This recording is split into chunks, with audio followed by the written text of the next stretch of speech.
艾布拉姆斯 M1是美军现役的主战坦克型号，其防护和信息化水平较高，但也对后勤保养和维护提出了很高的要求。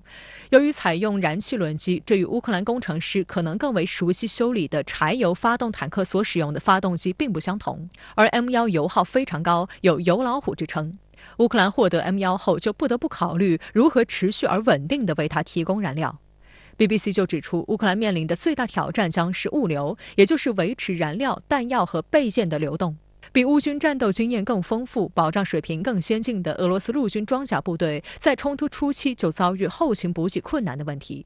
去年7月后的乌军反攻及僵持阶段，俄军装甲部队也因为燃料库、弹药库屡遭美制海马斯火箭炮袭击而难以形成战斗力。相较之下，德国制造的主战坦克豹2对乌克兰来说似乎更为合适。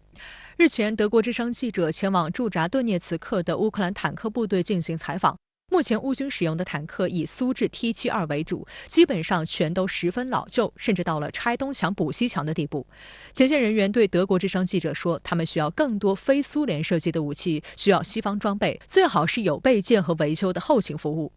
有乌军士兵说，豹式坦克是我们现在需要的，它有高精度的瞄准器和夜视仪，在任何天气下都能工作，并且最重要的是，俄罗斯人害怕豹式坦克。豹2坦克于1979年首次面世，它的最大射程约为5公里，最高速度为68公里每小时。该型坦克配备了一门120毫米滑膛炮作为主武器，还装备了2挺同轴轻机枪。乌高层领导乐观地认为，训练乌军士兵使用豹2坦克大约只需要3到6周时间，而且目前欧洲至少有13个国家正在使用大约2000辆豹2各种改进型号的坦克，这就使得对乌克兰的供应更加方便。他们在这儿正等着豹式坦克来呢，而且呢，俄罗斯方面一再的强调他们有能力对付豹式坦克，这个是没有什么问题的，因为现在的反坦克武器特别多，尤其是像俄军，你看看俄罗斯研发的反坦克导弹。一大堆啊，那还有俄罗斯的武装直升机呢，不管是米28也好，还是卡瓦也好，那携带的反坦克导弹呢就更强了。更何况现在俄军还发展出来一种新型反坦克武器，那就是巡飞弹，也就是我们在这几个月看到的柳叶刀啊，自杀式无人机，它主要的就是打进了地面的坦克装甲车辆以及火炮、火箭炮等等的重要目标，所以呢，空中打击呢能力是非常强。对于多国援乌主战坦克，俄罗斯副外长里亚布科夫接受美国新闻周刊采访时就指责称，这是极具破坏性的一步，表明乌克兰局势明显升级。他还在采访中提到了俄美两国于2010年签署的进一步削减和限制进攻性战略武器措施的条约，暗示美国很可能不再会与俄罗斯续签。而这是俄美两个全球最大拥核国家间关于核武器仅剩的双边条约，这意味着美国和北约正处于与俄罗斯直接冲突的边缘。美国之间的这个核监控体系和核裁军体系其实还是运转的比较良好的。即使在这个俄乌冲突背景之下呢，这个美俄之间的这个核谈判人员呢，其实还是保持了这个一定的沟通渠道，还保持了一定的透明度。所以说美俄之间的这个削减战略武器条约，就是下一步的这个续签呢，我觉得应该不会有太大的问题，因为这个其实是双方之间的这个战略竞争的一个底线吧。双方都不太会突破这个底线。要到坦克后的乌克兰则进一步寻求获得西方战斗机，目前这一想法得到波兰的支持。波兰总理莫拉维茨基第一时间回应称，如果得到北约允许，波兰将向乌克兰转交美制 F-16战斗机。此外，法国总统马克龙也回应称，不排除向乌克兰提供战斗机。Par définition, rien n'est exclu que nous apprécions toujours les choses au vu de 3 critères. Le premier, c'est que ce soit demandé utile compte tenu des délais de formation de livraison pour l'armée ukrainienne.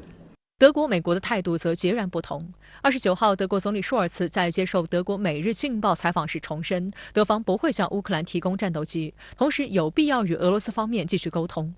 同一天，舒尔茨在外访期间也表示，德国将努力避免俄乌冲突升级。Das ist unsere Verpflichtung und gleichzeitig alles dazu beigetragen, dass es nicht zu einer Eskalation des Konfliktes kommt, denn das würde die ganze Welt in Mitleidenschaft ziehen, wenn das zu einem Krieg führte, der zum Beispiel zwischen Russland und NATO-Staaten geführt wird. Das wird nicht passieren, das werden wir mit aller Kraft verhindern, das haben wir auch die ganze Zeit verhindert und werden es weiter tun. 美国总统拜登也被记者问及是否支持向乌克兰提供 F-16。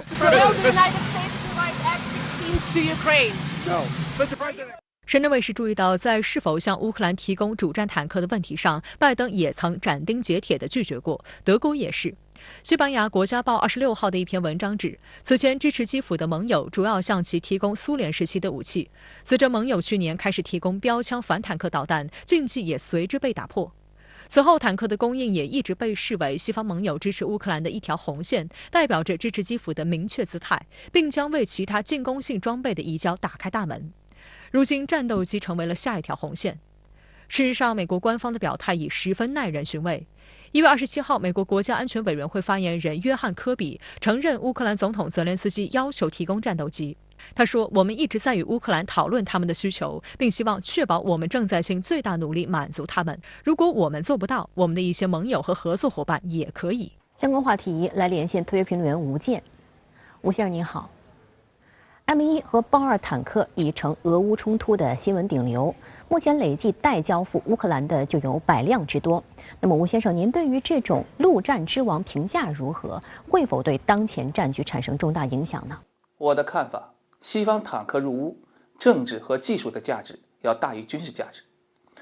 首先呢，坦克是典型的进攻武器，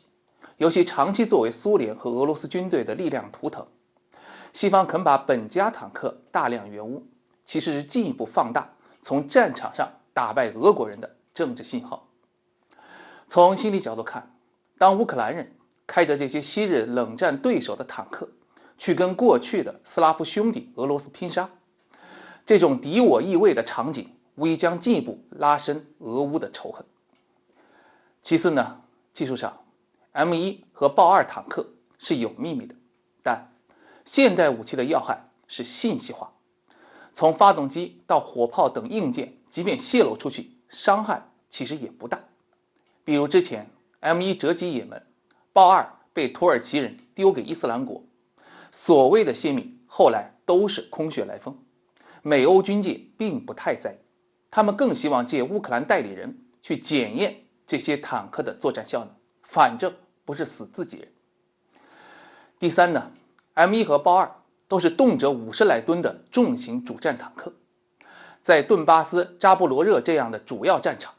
大片区域要么是泥炭地，要么是沼泽，还有密布的南北向的河流。如果不趁着这几十天低温所造成的冻原实施突击，这些巨无霸发挥作用的机会将大大减少。可最新的消息是，美国的 M1 恐怕半年后才有望交付，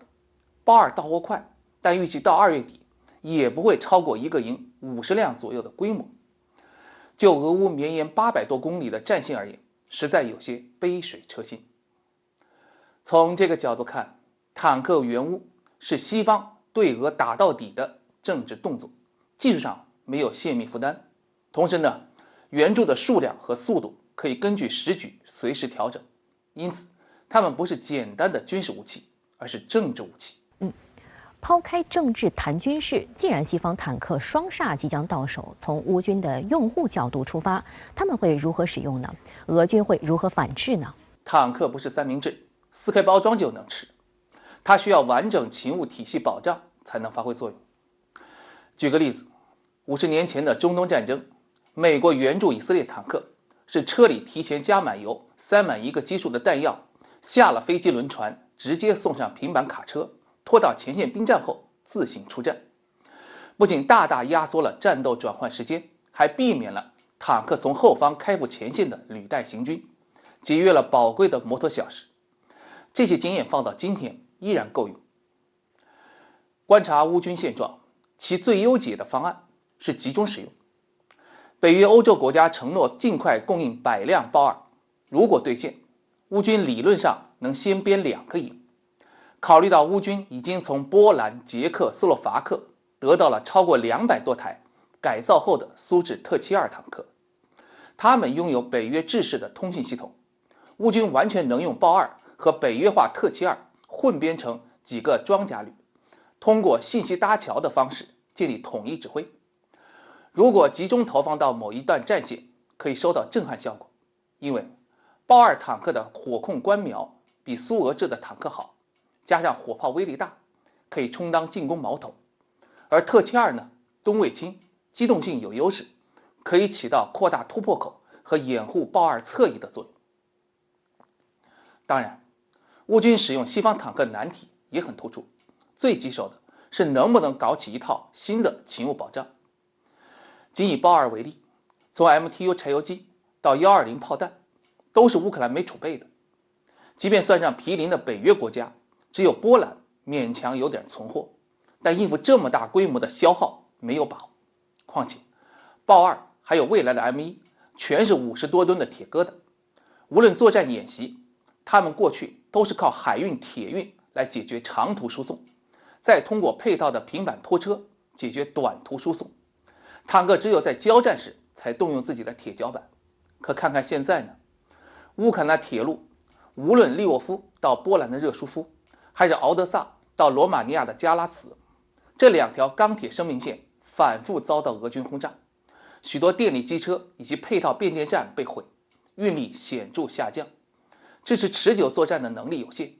另外呢，装甲兵向来金贵，如果乌克兰为了伺候并不多的西方高档货，而不得不把本就有限的技术军人拉去转换训练，就会导致前线会开苏制坦克的人手紧张，这反倒得不偿失。